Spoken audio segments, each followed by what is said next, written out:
What's going on, everybody? GemMint here with today's new comic book day reviews. It's Wednesday, May 6th, and we have a big stack of books to get through. And as always, I'm going to try to get through this as spoiler-free as possible. Before we get started, big shout out to our sponsor, cheapgraphicnovels.com. Make sure to hit them up for all your omnibus, absolute edition, and collected edition needs. They sell them up to 50% off cover price. Great packaging, fast shipping, and excellent customer service. They also have a bargain bin where you can get titles up to 90% off. Plus, if it's your first order with them, mention this channel in the memo at checkout, and your second order will have free shipping if you're in the United States. Also, make sure that you're subscribed to the channel. Hit the notification bell so you don't miss a video. We got a couple of giveaways going on right now. First of all, we have the Spider-Man Premium Format exclusive by Sideshow. Once we hit 125,000 subscribers, and we're actually getting there a little bit quicker now. We just hit 120, and we're almost at 121. All you got to do is be subscribed, leave a like, and comment on this video. And if you stay tuned until the end, I'll give you more details on how that giveaway will work, and I'll give you my pick of the week. And also, if you check out my video on redefining the modern age of comics, I'm doing a giveaway for a pit number 1. If you watch that video, it'll give you details on how to enter that giveaway. With that out of the way, let's jump into the digital books that I read this week with Image. We're going to start off with Department of Truth. This is issue 9 by James Tynion IV. He's joined by Simmons and Bidikar. I really like this series a lot. It's one of my favorite titles from Image right now, but this one wasn't really one of my favorite issues. This one was just kind of another, how does the Department of Truth work? How does ideas and conspiracies and how do things get implanted in people subliminally, like little Fight Club-esque splicing in pictures into the movie reels type of thing. This is very hard to read digitally. It has a lot of double page spreads that read left to right, so I find myself struggling when I read this digitally. Very abstract artwork, a lot of symbolism and messages. The next issue is Bigfoot, and I kind of like it when they hone in on something specific like UFOs. Bigfoot should be a good one, and those types of things.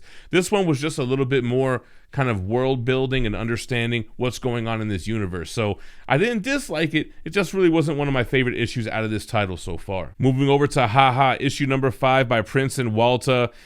It's an anthology series. Every story is kind of like a clown-inspired tragic type of story. This old woman clown on the front that you see here, you feel bad for her. She used to be part of this family, part of a traveling circus, and now she's just a weird old lady with clown makeup, and the kids kind of look at her like a dare to go in the house and steal something, a relic from the house and things of that nature. I don't know that I'm really enjoying this title. It's really depressing, to be honest. And I don't know, it doesn't really go with one issue to the next. Like I said, it's an anthology series. I don't know, kind of a downer. Then we got Shadecraft issue 3. This is by Henderson, Garbett, Fabuela, and Boland. Shadecraft is interesting, kind of understanding where these shadows are coming from, who's controlling them, our main character, what her role is in all this, and perhaps even what the shadow of her brother who's in a coma is actually, or isn't, I should say. So very interesting stuff here. This is supposed to be some type of TV show, I understand, and it's pretty cool. It's got nice art styles with the shadows, and the dialogue is like fresh and new without feeling cringe. So I'm definitely enjoying Shadecraft so far. Moving over to Spawn 318, Todd McFarlane with Carlo Barbari. So this is the aftermath of the epic battle with the Omega Spawn, the Plague Spawn, Medieval Spawn teaming up with regular Spawn. They're back at the HQ where She-Spawn is. This issue really sets up Spawn Universe number 1. I'm excited to see where it goes. I guess I did like the issue, kind of like, whose side is Medieval Spawn on? He came back in issue 305, I believe it was, as an enemy. Is somebody controlling him? Is he on their side now? It has great artwork. It feels like Spawn. It feels like 90s Image. Going through all these Image titles, this one is definitely the more feel like the classic OGs. I'm definitely enjoying the story. I'm interested to see where it goes. We're kind of done with this little arc, and now we're going to branch off into all these Spawn titles now. And the last one out of the digital batch is Two Moons issue 4 by Arcudi, Gian Giordano, Crabtree, and Heisler. I think I always say that name wrong. Forgive me. No disrespect. So definitely digging this issue. Our main character, he's imprisoned. He's the only one that's seeing these monsters and these beasts until this issue. So now finally other people are starting to see what he's up against. He's battling these monsters and demons that can kind of pose as soldiers during the Revolutionary War times. He's a Native American, I believe. So he's on America's side in this war. Anyway, it's super interesting. It's like a Western war mixed with supernatural stuff. So I'm in on this one. I'm digging this title. I feel like I don't hear many people talking about it, but it's definitely been interesting for all these 4 issues. All right, sticking on the independent tip, let's talk about The Last Ronin, issue 3. Kevin Eastman, Peter Laird, Waltz, Escorza, Bishop, and Delgado. $8.99 cover. But man, this feels like a movie. You know, this book only comes out, every few months you get a new issue. I thought this was going to be my pick of the week, like when I was guessing what I thought it would be, and it didn't quite make it. I don't know that it was as good as the first 2 issues, although we kind of see the battle that made The Last Ronin be The Last Ronin. I'll probably talk spoilers on our video on Friday if this makes the top 10, but I don't want to give away who The Last Ronin is in case you're still not caught up. But we see what happens with the battle. We get flashbacks. We see who the big bad is. I can't remember if that person was shown in the last 2 issues, but we definitely know who's responsible for the world that we're living in now, kind of like a supreme overlord of New York City in the future. And what happened to our heroes? Why is there only a Last Ronin? Love what they did with April O'Neil, Casey Jones, and another member of the Jones family. And I'm definitely digging this title. I wish it would come out faster, but I kind of like the fact that when it comes out, it feels like an event. Also, to mention the art style, I feel like it changes a couple of times. Kevin Eastman definitely did a couple of pages when The Last Ronin and when April were giving their flashback stories. And then you have the regular art style, which is great. This feels like a movie. Like they could definitely make a mature kind of Frank Miller, Dark Knight Returns, TMNT version movie out of this. Then from Boom Studios, Something is Killing the Children is back with issue 16, James Tynion IV, Werther Deledra, and Miguel Muerto. So this is very much an Erica Slaughter origin story. How did she join the House of Slaughter? What happened to her? What's going on with that little octopus thing? And what's the real deal with the supernatural vibes behind it? So we get all that, same great art style, that gritty type of less is more art style, very dark, shadowy, and interesting. I like the dialogue on a young Erica Slaughter being schooled to the game, what she should expect going into the house, what are the rules, what's the etiquette, and what's the decorum, for lack of a better term. So anyway, definitely happy that Something is Killing the Children is back, and James Tynion just opened up a whole new world where this book can go. All right, I picked up a new one from Vol Comics. This is Blue Flame Adventure Magazine issue 1. This is by Chris Cantwell and Gorham. So the cover and like the intro feels very much like this is supposed to be a classic like Bronze Age superhero story. And Blue Flame, we get where he is now, and then we get a flashback. In the real world, it's kind of like a Watchmen Minutemen kind of thing. Like there's this group of heroes, but they're not like rich or Justice League. Like they share an apartment. One of the members has like their dad has money that kind of helps them out, but they're kind of just trying to be like these vigilantes. Now, Blue Flame, where he's at now, I don't want to give too much away, but he's floating in space to the center of the universe, and he gets ambushed and he gets held accountable for the actions of humankind. So this is essentially a trial of humankind told through the eyes of this regular superhero, the Blue Flame. So very interesting stuff. I'm going to keep reading it. I don't know why I messed up and stopped reading Autumnal. I'm reading heavy from Vault, but they seem to have great titles. I got to get caught up with that Autumnal. And then from Valiant, man, we went heavy on the indies, man. We have Shadow Man issue 2 by Cullen Bunn, John Davis Hunt, Jordy Belair, and Clayton Cowles. Yo, if you like Shadow Man, you're going to like what Cullen Bunn's doing with this series. I'm definitely digging it so far. I love how this story started out with like this family driving and picking up a hitchhiker, and it totally goes way different than I expected. And Cullen Bunn seems to be having fun with this. I like the supernatural feel to this, kind of like the same thing as Two Moons. The Shadow Man killing these possessed people that are coming through from the dead space. Anyway, I'm really digging this series so far, and I had a lot of fun with this one. All right, moving over to DC, we have Robin issue 2. This is by Joshua Williamson, Melenkov, and Guerrero. So you see him on the cover with Flatline. Now, this is kind of going to be a spoiler for issue 1.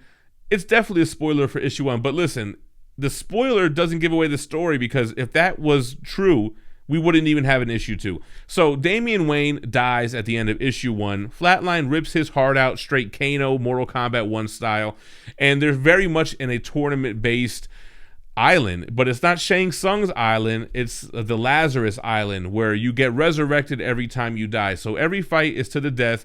You get resurrected every time you die. You get 3 deaths though. On the 3rd death, you're out. So really you can die twice.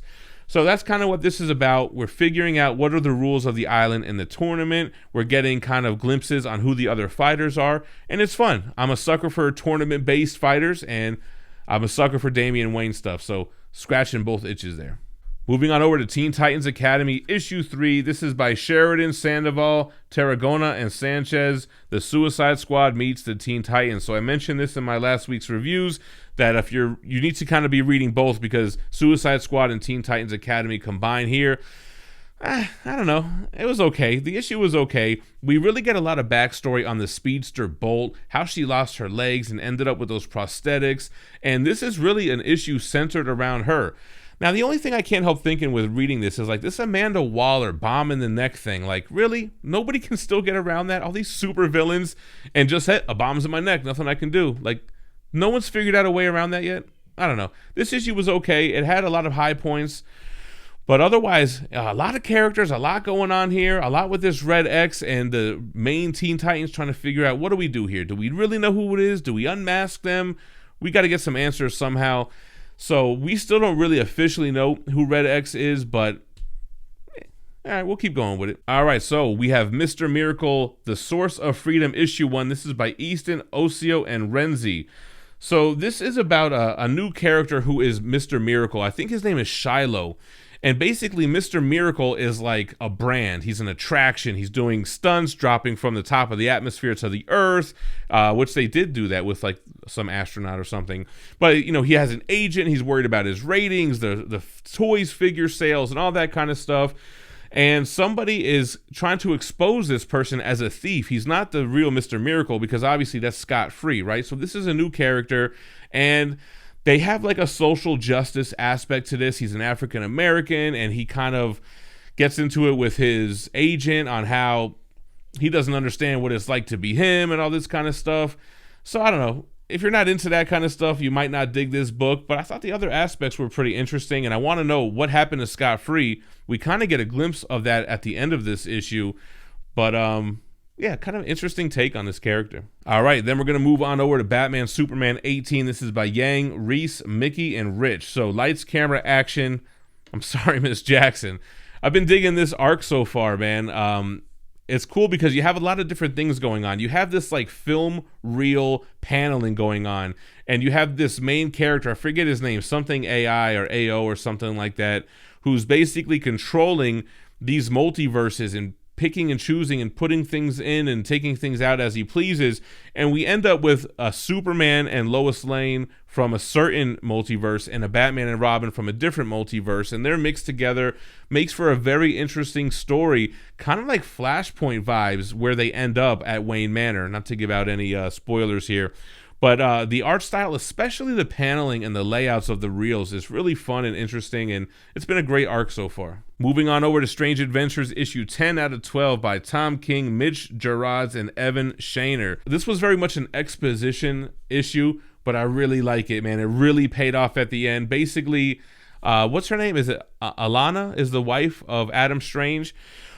You can tell that she's reading a letter because the way that the narration boxes are, she's reading this letter and is kind of really explaining what went down on Ron with Adam Strange, what he told her.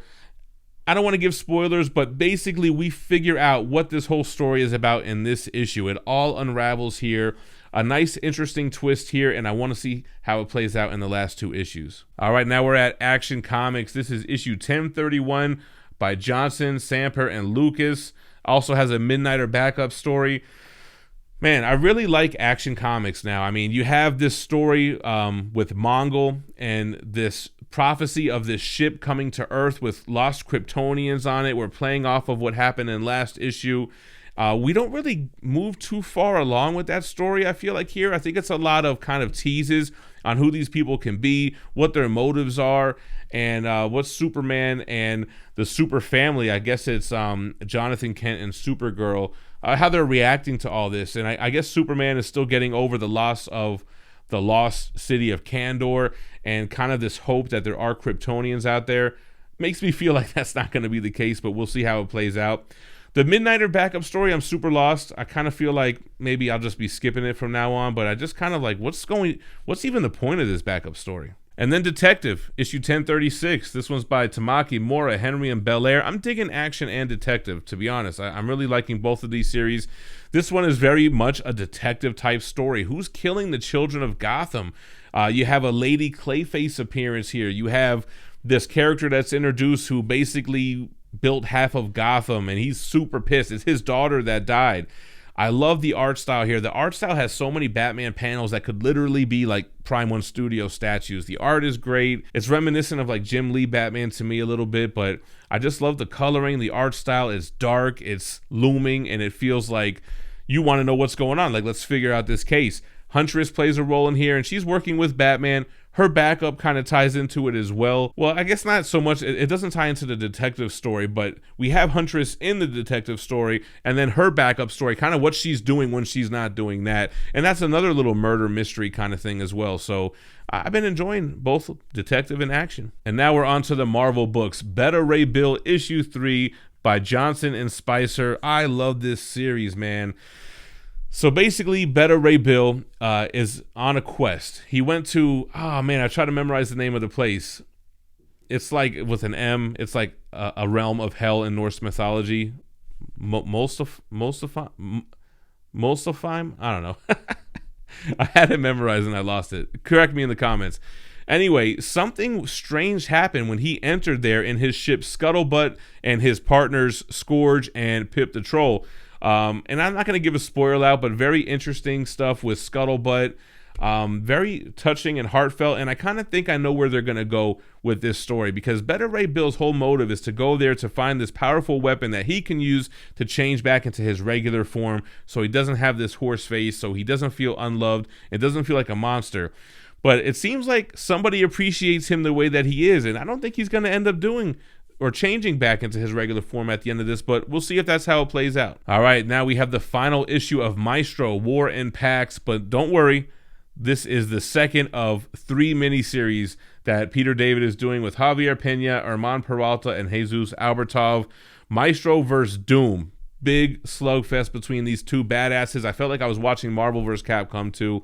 Awesome issue. Love how it turned out. World War M is the final miniseries coming out, and it's basically Maestro's on top, but can he sustain? And it looks like he's going to have to go up against Abomination and Prince Namor. So, I'm all in on the final miniseries of Maestro. This one did end with a bang. All right, we have Alien 3. This one's by Philip Kennedy Johnson, Salvador La Roca, Guru EFX with a Lee and Hyuk cover.